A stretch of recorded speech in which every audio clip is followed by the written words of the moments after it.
مع بدا المغيت 3 مجموعة ديال المعلومات حول الفصالة والخياطة والمراحل اللي ضروري ما ديريها في حالة إلا كنتي بغيتي طرزي. أجي نتعرفوا عليها من خلال هاد الفيديو، نتونسوا مع بعضياتنا في نفس الوقت، نتعلموا حرفة ونتعلموا صنعة وتاخدوا معلومات وأسرار حرفية اللي نتمنى أنكم تطبقوها، تجربوها وتعتمدوها. والأكثر من هذا نتمنى أنا نكونوا دائما عند حسن الظن ديالكم ونكونوا مفتاح للخير مغلاق للشر. وهنايا تنصحكم دائما الا بغيتو تبداو مشروعكم ديال الفصاله والخياطه، حاولوا انكم تبحثوا وتقلبوا وتقراوا وتدرسوا، ما تجيوش وتلاحوا ليه وما تخدموش بيه عشوائيه باش تكون عندكم لمسه مميزه. هذا اول شيء. وكذلك حاولوا ما امكن انكم تتبعوا جميع الفيديوهات اللي كتلاح في الانترنت باش هكا تعرفوا كل جديد. سمحوا لي. وباش هكا نبداو المشروع ديالنا، فمن الافضل انه يكون عندنا واحد الصبر، واحد الحب للحرفه والمهنه. لانه الا ما كانش عندك حب للمهنه ديالك وما كانش عندك حب للمجال اللي انت فيه وما كنتيش كتستحملي وتحملي وتصبري على التعب ديال المجال اللي انت فيه، صدقيني بانه راه ما غاديش تقدري نهائيا انك تعطي فيه. بحيث انه في الصاله والخياطه بعض المرات ضروري من استعمال الفتاق واستعمال المقص الصغير واستعمال الحلان وتعاويد الخدمة إلا ما كنتيش كتبغي هاد المجال وكتبان لك أن هاديك البياسة اللي غادية تخدمي أنها تحفة وأنها لوحة فنية اللي خصكي تخرجيها وديال تعطي فيها وتهتمي بأهم وأقل التفاصيل ديالها، فصدقيني بانك ما غاديش تقدري تخدمي الخياطه نهائيا وما غاديش تقدري تخدمي الفصاله نهائيا. الا ما كانش عندك صبر مع الزبون، ما كانش عندك صبر مع الكليان، ما كانش عندك صبر نهائيا في المجال ديالك، صدقيني بانك ما غاديش تقدري تعطي فيه بالمره وتستمري فيه. بحيث انه بعض المرات راه كيجيوك سيدات اللي هادي لا زايده من هنايا، لا هادي ناقصه من هنايا، لا هادي دايره من هنايا، ومضطره انك تحلي وتعاودي الخدمه وديري الخاطر للزبونه او الكليانه باش هكا تقدري تكملي او توقفي المشروع ديالك. وحاجه اخرى اللي جد مهمه، حاولوا ما امكن انكم تبعوا طريقه واحده في الفصال والخياطه باش هكا ما تخربقوش وباش ما تبداوش تخلطوا وترونوا وتجخلطوا. اما بالنسبه للطرز فهو اصعب من الفصال والخياطه، بحيث انه تيبغي دقه في المجال، كيبغي تركيز، كيبغي واحد الاعصاب اللي تكون بارده وتكوني مكونسونطريه فقط في هذيك البياسه اللي غاديه ترزي او اللي غادا تخيطي فقط. سينو راه كلشي كيتضرب في الزيرو وما تقدريش نهائيا انك تكملي وتستمري.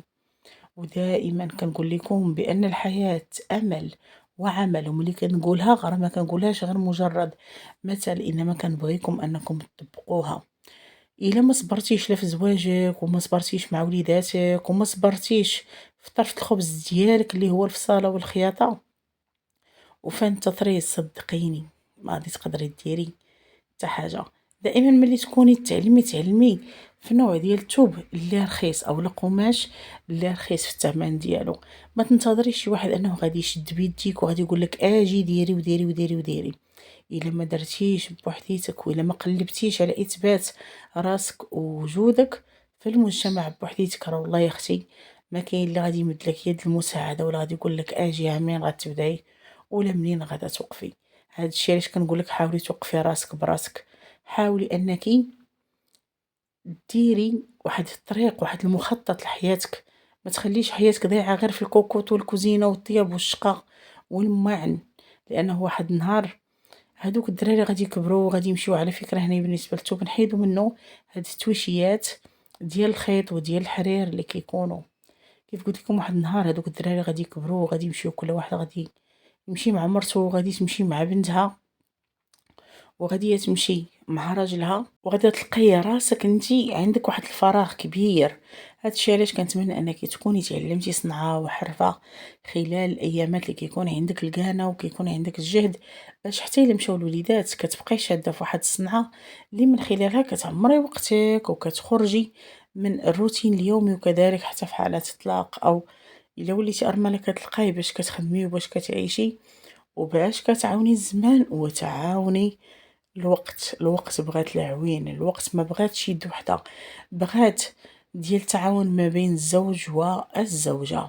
كذلك حاجة أخرى بالنسبة للماتريال، ملي تجي تاخديه خدي ماتريال اللي من ماركة اللي هي جيدة، الشيء اللي يخليك دائما كتشتاقي لهديك الخدمة وما كيعكسش لك الخدمة بالمرة. ومن بينها هنايا المرمات، بالنسبة للمرمى حاولي انك تاخدي احجام مختلفة، تكون عندك وحدة ديال التطريز اليدوي بحال الا خدمتي التونسي ولا التركي ولا اليوغوسلافي ولا كذلك الرباطي ديال اليد، وعندك وحدة كبيرة اللي تخدمي بها التطريز ديال الماكينه الكبيره اولا البرودري ديال الماكينه الكبيره، وتكون عندك وحده اللي كتكون حتى هي مربعه كبيره ديال الماكينه اللي كتكون اوتوماتيكيه اللي بسته ديال الريوس اللي كترز بالكمبيوتر، حتى هي راه زوينه البنات وكتنفع وكتعاون بزاف. وإلا كنتي من الناس اللي ميسر عليكم سيدي ربي فما فيها باس انك تاخديها وتخدمي بها وتخليها كيف قلنا لدوير زمان، لان الفصاله والخياطه راه ما تتموتش بالمره. دابا شوفي غير هذيك الماكينه الكحله سانجار اللي كانت خياطه ومسوس واش ماتت، راه مازال باقي الناس كياخذوها وكيشريوها وكيقلبوا عليها بالرق ناشف، ومازال باقي الناس خدامين بها وفاتحين بها بيوت. وهنا على فكره رجعوا للمرمى اونكا ديالي الا كان الثوب كيتجمع لك، فهنايا الثوب ما تيكونش مزير. بالنسبه للتطريز كيبغي دائما الثوب يكون مزير مزيان وما يكونش نهائيا مرخوف.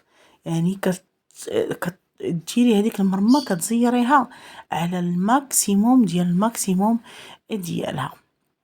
هذه من جهه. من جهه اخرى ديال بالنسبه للمرمى خصها تكون من المرمات اللي تكون خفيفه ساهله باش غادي تدوريها باش ما كطيحش لك كتافك، وسهله باش تلعبي بها لا في هاد الجهه ولا في الجهه الاخرى. الشيء اللي كيخليك انك تحركي بها بسهوله.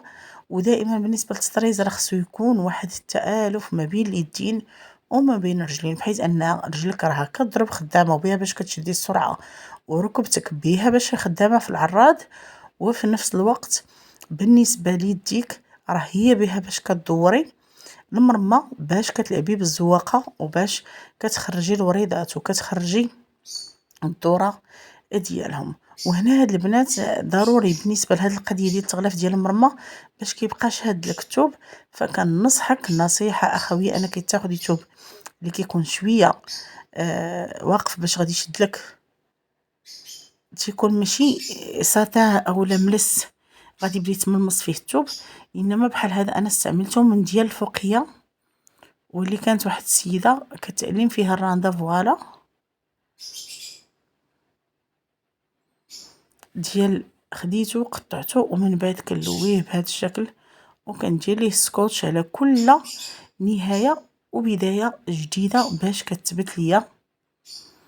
ومن الافضل البنات انكم بالنسبه لهذه ديال البلاستيك ما تكثروش عليها في الدوره، شوف ما تديروش هذاك الغليظ، وجربوا دائما على حساب هذيك الحله والسده ديالها. خص المرمى تكون تزير مزيان. بالنسبه للثوب اللي تيكون عندنا الاستيك، كيكون عندك قطيفه اولا تيكون عندك مبرة اولا تيكون عندك، فمن الافضل انك ما تبدايش به الا كنتي مبتدئه باش هكا ما يعذبكش في الخدمه ديالك بالمره وما يمحنكش بالمره.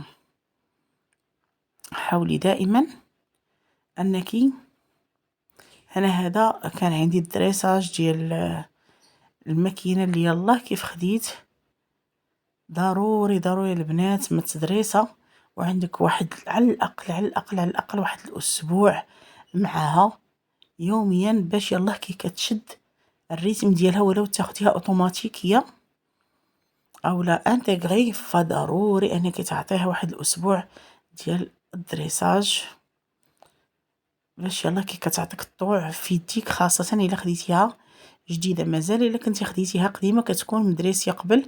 وبالنسبة لهداك الدريساج كيكون فيه الريغلاج، كتكون فيه الريغلاج حتى ديال السرعة والفيتاس باش كتمشي، كتكون فيها الرشمات اللي بيهم باش كتخدمي، خاصة في لابليكاسيون. بالنسبة لهذا ديال الكمبيوتر كتكون فيهم حتى واحد المرحلة اللي جد مهمة باش غادا تشد لك الثوب وتميز ما بين الخياطة وما بين التطريز، بحيث ان الماكينة ديال التطريز دابا وحده راه خارجه راه فيها حتى الخياطه، ولكن البروبليم اللي كيكون خاصك كل مره تشونجي ليها الريغلاج ديالو. هذاك الريغلاج كيدي من الوقت، فمن الاحسن ديري ماكينات اللي هما ديال الخياطه وديري ماكينات اخرين اللي تيكونوا ديال التطريز، بحيث انه ديال التطريز كتخليهم البرودري والتطريز، وبالنسبه للاخرين ديال الخياطه كتبقى مريقله وشاده الريتم ديال الخياطه.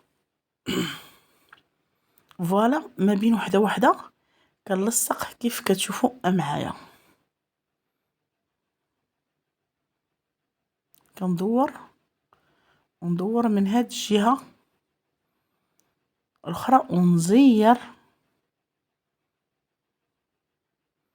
مزيان بالسكوتش باش ما تيبقاش الثوب تيلعب نهائيا. هنا كنكون زيرت مزيان.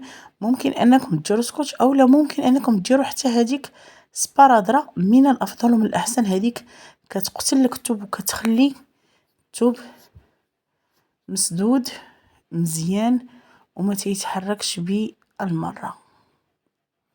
عرفتي راه ملي كتدخلي لهذا المجال كتولي عندك ما بقاش عندك الوقت حتى بالنسبه لراسك، ما كيبقاش عندك الوقت بالنسبه للجماعه، ما تيبقاش عندك الوقت نهائيا حتى لوليداتك، بحيث انه تتولي تشتاقي امتى تطلعي وتخدمي وتحلي المحل ديالك وتطلعي تاخدي الثوب وتختاري الالوان. كيولي واحد البليه زوينه البنات وغزاله ما شاء الله. فلهذا كنصحكم انكم ديروا وقيته وتعلموا شي حرفه او صنعه في يديكم. وحاجه اخرى بالنسبه للناس اللي بغات كذلك تخدم لا تطريز ولا خياطه، فكنصحكم تاخذوا ابر اللي كتكون بروفيسيونيل، اللي كتكون اصليه، الشيء اللي ما تيخليهاش تفرم دغيا، يعني كل مره كتبدلي وما تيخليش نهائيا تهرس دغيا وكتكون عمليه اكثر.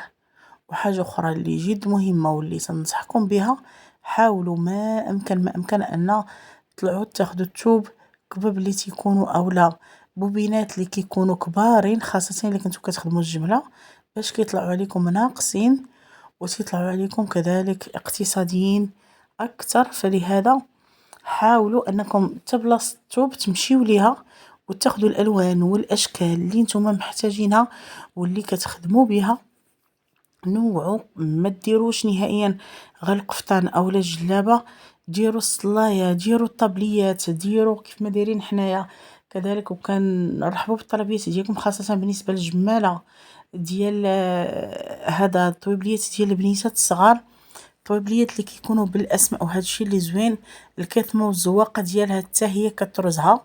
ومن الافضل انكم ديروا حتى هذوك الخديديات اللي كيمشيو كادو بالنسبه للناس اللي عندهم اسبوع اولا ختانه وبغاو يديو شي حاجه كادو في يديهم حتى هما كيتمشاو. يعني ما توقفوش غير على الجلابه فقط، فين ما دارت الدنيا دوروا معاها. وهذه نصيحه ذهبيه اللي كنتمنى دائما دائما دائما اننا نكونوا عند حسن الظن ديالكم، ونتمنوا اننا نكونوا كنفيدكم بها من خلال التجربه ديالنا. انا هنايا دورت عليها السكوتش كيف شفتوا معايا، وغادا وكنزير غادا وكنزير غادا وكنزير، ومن بعد غاديه نقادها ان شاء الله باذن الله مع اختها باش نخدم بها. وما بقى لي الا نودعكم على امل اللقاء بكم في حلقات اخرى فيديوهات اخرى، وتبعوا معنا وتمتعوا معنا بالفيديوهات القادمه ان شاء الله باذن الله بخصوص تعليم الفصال والخياطه. الى اللقاء والله يوسع الرزق على الجميع.